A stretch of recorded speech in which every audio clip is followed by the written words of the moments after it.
قال الله تبارك وتعالى في القرآن المجيد والفرقان الحميد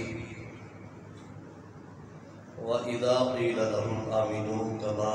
آمن الناس قالوا أنؤمن كما آمن السفهاء ألا إنهم هم السفهاء ولكن لا يعلمون صدق الله العظيم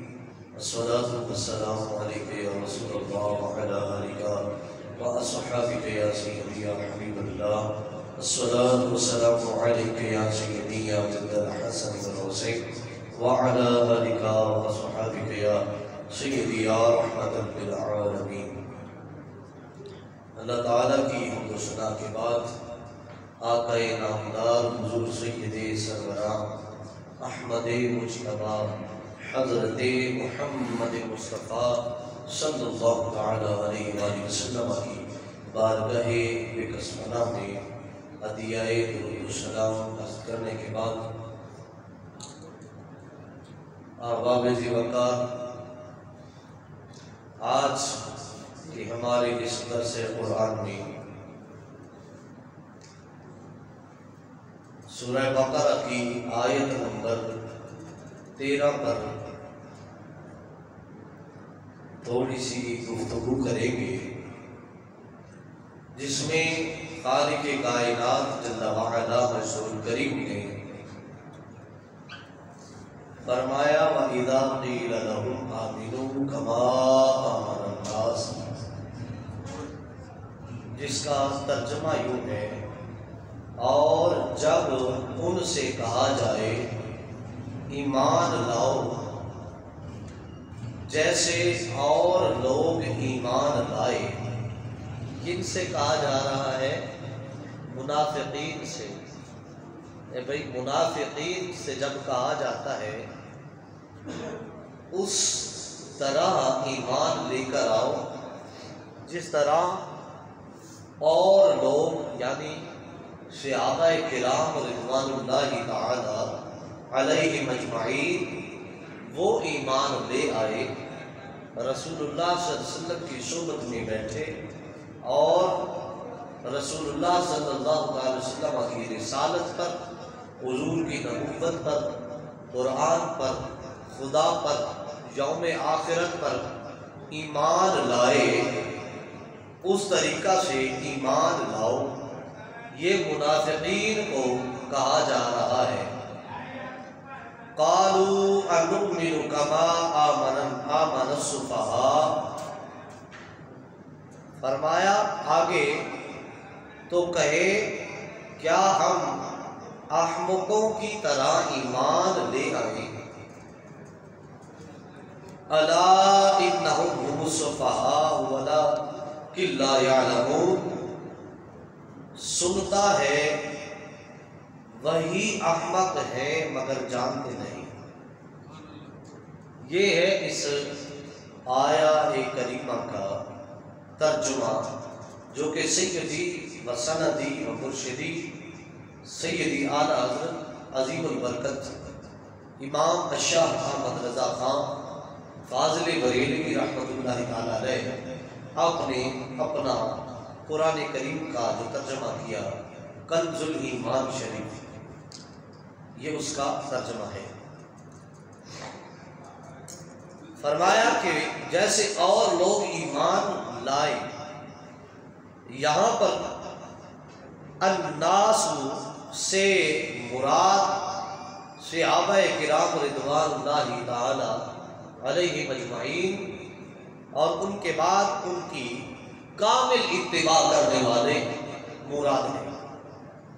تو کامل اتباع کرنے والے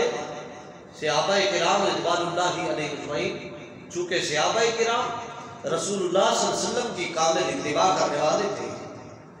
حضور کی پیروی کرنے والے تھے، اور ان کے بعد جو صحابہ کرام رضوان اللہ علیہ اجمعین کی صحبت جنہوں نے بزرگوں نے پائی، سلف صالحین نے پائی، تو وہ قابل اتباع کرنے والے تھے صحابہ کرام کی۔ تو یہ لوگ مراد ہیں اس سے، الناس سے۔ اب اس آیت میں بزرگان دین کی طرح ایمان لانے کے حکم سے معلوم یہ ہوا کہ ان کی پیروی کرنے والے نجات والے لوگ ہیں، اور ان کے راستے سے ہٹنے والے اور منافقین کے راستے پر چلنے والے وہ لوگ ہیں جن کا تذکرہ اللہ نے اس سے ماقبل جو آیات ہیں اس میں کیا کہ منافقین کے راستے پر جو چل رہا ہے تو وہ منافق ہی ہوا، اور وہ منافق ہی ہوئے جو ان کے راستے پر چل رہے، اور جو ہدایت والوں کے راستے پر چل رہا ہے وہ کون ہوئے؟ نجات والے لوگ ہوئے جو صحابہ کرام رضوان اللہ تعالی علیہ اجمعین کے طریقہ کار پر چل رہے ہیں، تو وہ نجات والے لوگ ہوئے۔ مطلب بزرگان دین جنہوں نے اصل میں صحابہ کرام رضوان اللہ علیہ اجمعین کی اتباع کی، ان کی صحبت پائی، اور یہ سلسلہ آگے تک چلتا رہا۔ فرمایا ایسے لوگ نجات والے لوگ ہیں، کیونکہ یہ ہدایت پر ہے، اور یہ جو ایمان لے کر آئے ہیں بالکل اسی طرح لے کر آئے ہیں جیسے صحابہ کرام میرے آقا کریم صلی اللہ علیہ وسلم کی ذات پر لے کر آئے۔ اور اس آیت سے ایک بات یہ بھی معلوم ہوتی ہے کہ ان بزرگوں پر طعن و تشنیع کرنے والے بہت پہلے سے چلتے آ رہے ہیں۔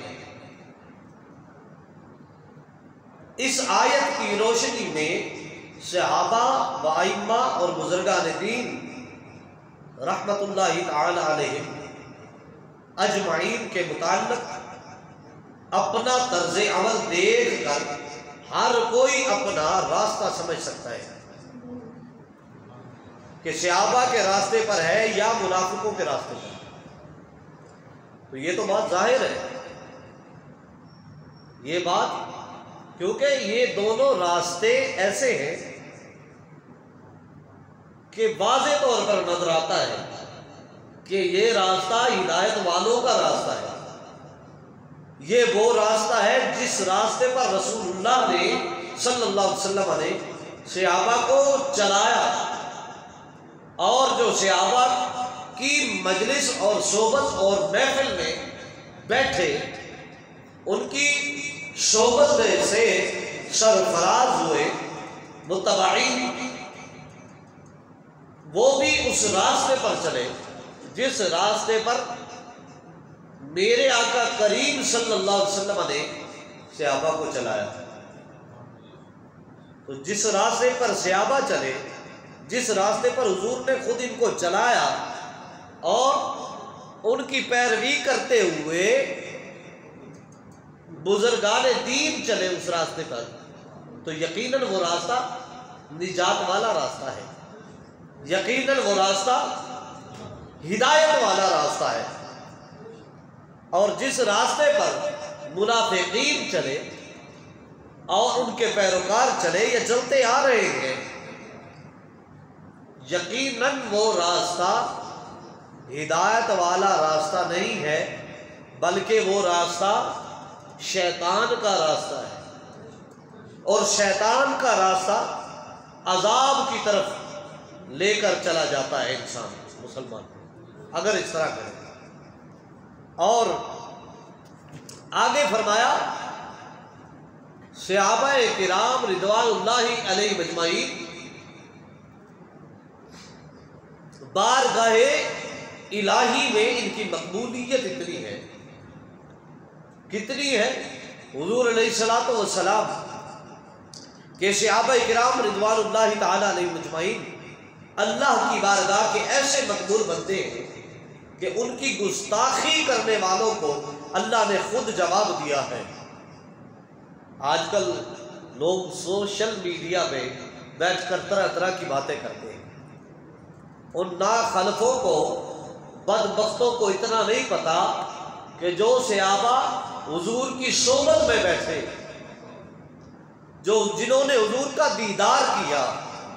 جنہوں نے حضور کے پیچھے نمازیں پڑھی، جنہوں نے حضور علیہ الصلوۃ والسلام کی صحبت پائی اور حضور علیہ الصلوۃ والسلام کا کلمہ پڑھ کے مسلمان اور مشرف با اسلام ہوئے، وہ صحابہ کیسے بھٹک سکتے ہیں کہ جن کے ایمان کی گواہی خود خدا تعالی نے قرآن کریم میں دی، اور ان کے جنتی ہونے کا جو اعلان فرمایا اللہ نے قرآن کریم میں فرمایا، اور اللہ نے جو ان کو اعزاز بخشا اور سند بخشی اور فرمایا کل وعد اللہ الحسنی، یہ صحابہ کرام کا اعزاز ہے۔ یہ تو ایک چھوٹی سی میں آیت پڑھ رہا ہوں، اس سے علاوہ جو اللہ نے قرآن کریم میں صحابہ کرام رضوان اللہ تعالی علیہم اجمعین کے بارے میں ان کے شان بیان فرمائی وہ الگ ہے۔ جواب دیا اللہ نے کن کو؟ گستاخی کرنے والوں کو، جو صحابہ کی گستاخی کرتے ہیں۔ صحابہ کرام رضوان اللہ علیہم اجمعین کے بارے میں حضرت ابو سعید خدری رضی اللہ تعالیٰ عنہ سے روایت ہے، حضور پر نور صلی اللہ علیہ وسلم نے ارشاد فرمایا میرے صحابہ کو گالی گلوچ نہ کرو، میرے صحابہ کو طعن و تشنیع نہ کرو، میرے صحابہ پر سب و شتم نہ کرو، گالی گلوچ نہ کرو۔ کیوں؟ ان کا مقام یہ ہے اگر تم میں سے کوئی احد پہاڑ کے برابر سونا اللہ کی راہ میں خرچ کرے تو اس کا ثواب میرے صحابی، میرے کسی صحابی کے ایک چھوٹی سی مقدار بلکہ آدھا مد خرچ کرنے کے برابر بھی نہیں ہو سکتا۔ چھوٹی سی مقدار ہے، چھوٹی سی مقدار، تو یہ ان کی شان ہے۔ تو ساری زندگی، اپنی ساری زندگی اپنا مال اور اپنی دولت رب کی بارگاہ میں اس کے راستے پر پیش کرتا رہے، دیتا رہے، مگر صحابہ کرام رضوان اللہ علیہم اجمعین اگر انہوں نے ایک درہم بھی، آدھا درہم بھی رب کے راستے میں دیا تو تیرا یہ ساری زندگی کا دیا ہوا ان کے آدھے درہم کے برابر بھی نہیں ہو سکتا۔ یہ تھا ان کا مقام۔ اور آج وہ لوگ باتیں کرتے ہیں جن کی مثال دے رہا ہے اللہ، فرمایا اس طرح ایمان لے کر آؤ، وَإِذَا قِيلَ لَهُمْ آمِنُوا كَمَا آمَنَ النَّاسُ، اس طرح ایمان لے کر آؤ جس طرح میرے نبی کے صحابہ لے کر آئے۔ یہ قرآن کی آیت ہے، اس کو پڑھو۔ یہ کن کے بارے میں کہا جا رہا ہے؟ منافقین کو کہا جا رہا ہے کہ اس طرح ایمان، منافقوں اس طرح ایمان لے کر آؤ جس طرح میرے نبی کے صحابہ لے کر آئے۔ تو ان کا ایمان اتنا اتھینٹک اور مضبوط تھا، رب نے ان کی مثال پیش کر دی کہ تم ان کی طرح ایمان لے کر آؤ۔ تم ایمان لانے میں کمزور ہو، بے ایمان ہو ابھی۔ وہ جو سچے اور پکے اور مخلص، جن کے اندر ریاکاری نہیں ہے، جو نبی کی سچی اور پکی جماعت ہے، جنتی جماعت ہے، ان کی طرح اپنا ایمان لے کر اپنا ایمان ان کی طرح بناؤ۔ تو یہ ہے صحابہ کرام رضوان اللہ تعالی علیہم اجمعین۔ اور اولیاء اللہ، یعنی اللہ تبارک و تعالیٰ کے اولیاء کے بارے میں حضرت ابو ہریرہ رضی اللہ تعالی عنہ سے روایت ہے، حضور اقدس صلی اللہ علیہ وسلم فرماتے ہیں کہ اللہ نے فرمایا جو میرے کسی ولی سے دشمنی کرے اسے میں نے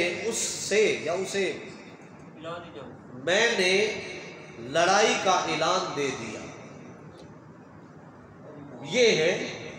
اللہ تبارک و تعالی نے اپنے پیارے اور برگزیدہ بندوں کا دفاع فرمایا ہے کہ کوئی بعد میں ایسے خلف پیدا نہ ہو، ایسے بدبخت جو پیدا ہونے والے پیدا ہونے کے بعد میرے پیاروں پر انگلی اٹھائیں گے تو اس سے پہلے، کیونکہ رب عالم الغیب ہے، غیب کا جاننے والا ہے، اور اس رب نے پہلے سے ہی ان نیک ہستیوں کا، بزرگوں کا، صحابہ کا، سلف صالحین کا اللہ نے دفاع کر دیا۔ فرمایا میرے کسی دوست سے، ولی سے جس نے دشمنی مول لی تو رب اس سے اعلان جنگ کرتا ہے۔ اللہ نے اس سے اعلان جنگ کیا۔ آج بڑے بڑے لوگ دعوے کرتے ہیں جی یہ ہو گیا، وہ ہو گیا، یہ فلاں اس طرح نہیں، یہ شرک ہو گیا، وہ شرک ہو گیا۔ جب بات اولیاء کاملین پر آتی ہے تو تمہیں شرک یاد آ جاتا ہے۔ میں کہتا ہوں عقل کے اندر ان کی زندگی کو اٹھاؤ، ان کی سیرت کو اٹھاؤ، تمہیں کہیں سے شرک نہیں نظر آئے گا، بلکہ جس زاویے، جس اینگل سے اور جس سمت سے دیکھو گے تمہیں ہر طرف روحانیت اور روحانیت نظر آئے گی، ایمان ہی ایمان نظر آئے گا، ایمان کی چاشنی نظر آئے گی۔ اللہ کریم ہم سب کو صحابہ کرام کا ادب کرنے کی توفیق عطا فرمائے، اولیاء ملت کا، اولیاء کاملین کا احترام اور ادب کرنے کی توفیق عطا فرمائے، اور ایسے عقائد کے، نظریات کے لوگ جو بستے ہیں ہمارے اس معاشرے میں، ان بے ادبوں سے اللہ ہمیں محفوظ فرمائے، ان کے شر سے اور ان کے فتنے سے۔ وما علیہ الا البلاغ، الصلاۃ والسلام علیک یا سیدی یا رسول اللہ وعلی آلک واصحابک یا سیدی یا حبیب اللہ۔